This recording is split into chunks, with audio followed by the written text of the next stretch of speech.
தேமுக கூட்டணியில் இணைந்துள்ள பிரேமலதா விஜயகாந்துக்கு ஆழ்ந்த அனுதாபங்கள் என தமிழிசை சவுந்தரராஜன் விமர்சித்துள்ளார். பொறுத்த வரைக்கும் இது ஒரு மூழ்கிற கப்பல்ல அவர்கள் சென்றிருக்கிறார்கள். கேப்டனை கொண்டு மூழ்கிற கப்பல்ல கேப்டனா அவங்க தொண்டர்களை உட்கார வைத்திருக்கிறார்கள் என்பது எனக்கு மனவேதனை.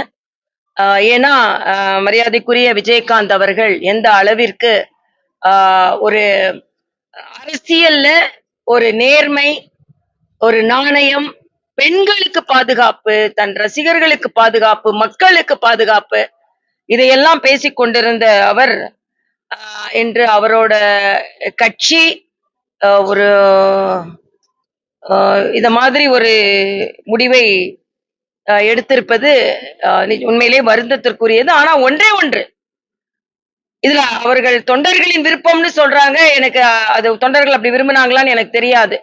நிச்சயமாக தமிழக அரசியலில் ஒரு மூழ்கும் கப்பலை கேப்டன் என்று தலை நிமிர்ந்து சொல்லிக் கொண்டிருந்த ஒரு கேப்டனின் கட்சி மூழ்கிற கப்பல்ல கேப்டனா போனா எப்படி இருக்குமோ அப்படித்தான் இன்று சூழ்நிலை. இதுல தமிழக முதலமைச்சர் இது மிகப்பெரிய ஒரு சவால், ப்ளோ டு தி அமித்ஷா என்டி அப்படின்லாம் சொல்ற அளவுக்கு ஒண்ணும் இல்லைங்க.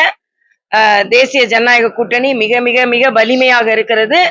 நிச்சயமாக நாங்கள் வெற்றி பெறுவோம்.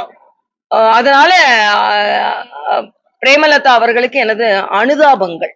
அவ்வளவுதான் என்னால சொல்ல முடியும்.